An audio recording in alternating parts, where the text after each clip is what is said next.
민수기 14장. 백성이 반란을 일으키다. 온 공동체가 소리 높여 아우성쳤다. 백성이 밤새도록 통곡하였다. 이스라엘의 모든 자손이 모세와 아론에게 투덜거렸다. 온 공동체가 그들에게 말하였다. 우리가 차라리 이집트 땅에서 죽었더라면, 아니면 이 광야에서라도 죽어버렸으면. 주님께서는 어쩌자고 우리를 이 땅으로 데려오셔서 우리는 칼에 맞아 쓰러지고 우리 아내와 어린 것들은 노획물이 되게 하시는가? 차라리 이집트로 돌아가는 것이 더 낫지 않겠나? 그러면서 서로 우두머리를 하나 세워 이집트로 돌아가자 하고 말하였다. 모세와 아론은 이스라엘 자손들의 온 공동체의 회중 앞에서 얼굴을 땅에 대고 엎드렸다. 그러자 그 땅을 정찰하고 돌아온 이들 가운데 눈의 아들 여호수아와 여푼네의 아들 칼렙이 자기들의 옷을 찢고 나서 이스라엘 자손들의 온 공동체에게 말하였다. 우리가 가로지르며 정찰한 저 땅은 정말 무척이나 좋은 땅입니다. 우리가 주님 마음에 들기만 하면 그분께서는 우리를 저 땅으로 데려가셔서 그곳을 우리에게 주실 것입니다. 그곳은 젖과 꿀이 흐르는 땅입니다. 다만 여러분은 주님을 거역하지만 마십시오. 그리고 여러분은 저 땅의 백성을 두려워하지 마십시오. 그들은 이제 우리의 밥입니다. 그들을 덮어주던 그늘은 이미 거쳐버렸습니다. 주님께서 우리와 함께 계십니다. 그들을 두려워하지 마십시오. 모세가 백성을 위하여 기도하다. 그러자 온 공동체가 돌을 던져 그들을 죽이자고 말해댔다. 그러자 주님의 영광이 만남의 천막에서 이스라엘의 모든 자손에게 나타났다. 주님께서 모세에게 말씀하셨다. 이 백성은 언제까지 나를 업신여길 것인가? 내가 그들 가운데에서 일으킨 그 모든 표징을 보고도 이 자들은 언제까지 나를 믿지 않을 것인가? 내가 이제 이들을 흑사병으로 치고 쫓아내버린 다음 너를 이들보다 더 크고 강한 민족으로 만들겠다. 모세가 주님께 아뢰었다. 당신께서 이 백성을 당신의 힘으로 이집트 한가운데에서 데리고 올라오셨는데 이집트인들이 이 일을 듣게 되면 그들은 그것을 저 땅의 주민들에게 말할 것입니다. 주님, 당신께서 이 백성 한가운데에 계시다는 말을 그들은 들었습니다. 그리고 주님, 당신께서는 눈과 눈을 마주하여 이 백성에게 나타나 보여주시고 당신의 구름이 그들 위에 머무르며 낮에는 구름 기둥 속에서 밤에는 불 기둥 속에서 몸소 그들 앞에 서서 가신다는 말을 그들은 들었습니다. 그런데 이제 당신께서 이 백성을 사람 하나 죽이듯 죽여버리시면 당신에 대한 소문을 들은 민족들은 이렇게 말할 것입니다. 주님은 저 백성에게 맹세한 땅으로 그들을 데리고 갈 능력이 없어서 그들을 광야에서 몰살시켜버렸다. 그러니 주님, 당신께서 말씀하신 대로 제발 당신의 힘을 크게 펼치시기 바랍니다. 주님은 분노에 더디고 자애가 충만하며 죄악과 악행을 용서한다.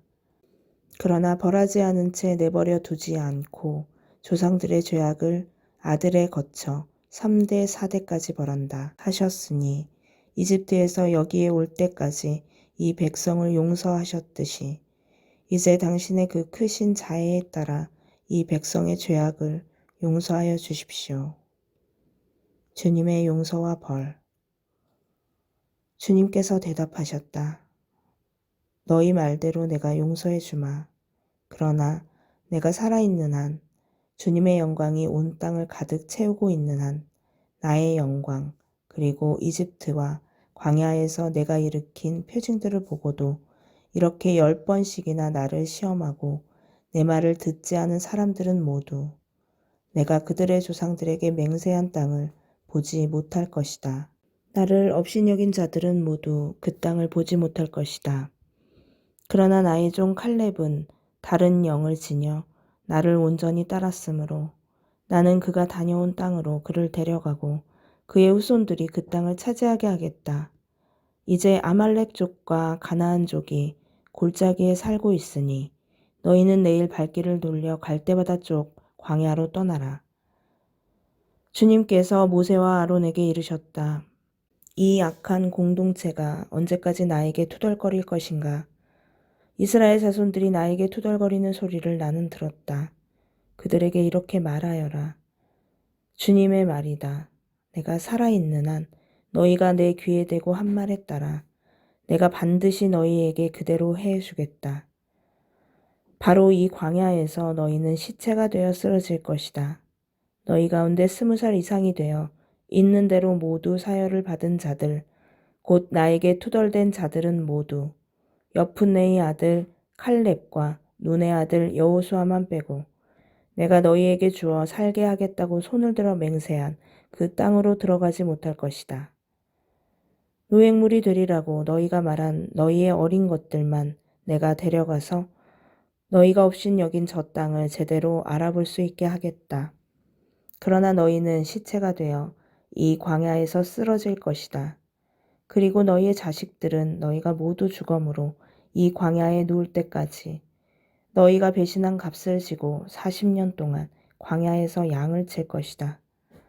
너희가 저 땅을 정찰한 40일, 그 날수대로 하루를 1년으로 쳐서 너희는 40년 동안 그 죗값을 져야 한다. 그제야 너희는 나를 멀리하면 어떻게 되는지 알게 될 것이다. 나 주님이 말한다. 나를 거슬러 모여든 이 악한 공동체 전체에게 나는 기어이 이렇게 하고야 말겠다. 바로 이 광야에서 그들은 최후를 맞을 것이다. 이곳에서 그들은 죽을 것이다. 모세가 그 땅을 정찰하라고 보냈던 사람들이 돌아와 그 땅에 대하여 나쁜 소문을 퍼뜨리며 온 공동체를 부추겨 모세에게 투덜거리게 하였다. 그러자 그 땅에 대하여 몹시 나쁜 소문을 퍼뜨린 사람들이 주님 앞에서 재앙을 당하여 죽었다. 그 땅을 정찰하러 갔던 사람들 가운데 눈의 아들 여호수아와 여푼네의 아들 칼렙만이 살아남았다. 백성이 만용을 부리다. 모세가 이 말씀을 이스라엘의 모든 자손에게 전하자 백성은 크게 슬퍼하였다. 다음 날 그들은 아침 일찍 일어나 자, 우리가 잘못하였으니 주님께서 말씀하신 그곳으로 올라가자 하면서 산악지방의 고지대로 올라갔다. 그러나 모세는 말하였다. 너희는 어쩌자고 주님의 분부를 거스르느냐. 이 일은 성공하지 못한다. 주님께서 너희 가운데에 계시지 않으니 너희가 적에게 패배하지 않으려거든 올라가지 마라. 아말렉 족과 가나안 족이 그곳에서 너희를 기다리고 있을 터이니 너희는 칼에 맞아 쓰러질 것이다. 너희가 주님 뒤를 따르지 않고 돌아선 탓으로 주님께서 너희와 함께 계시지 않기 때문이다. 그러나 그들은 주님의 계약궤야 모세가 진영을 떠나지 않았는데도 만용을 부려 산악지방의 고지대로 올라갔다. 그러자 그 산악지방에 사는 아말렉 족과 가나안 족이 내려와 그들을 무찌르고 호르마까지 쫓아버렸다.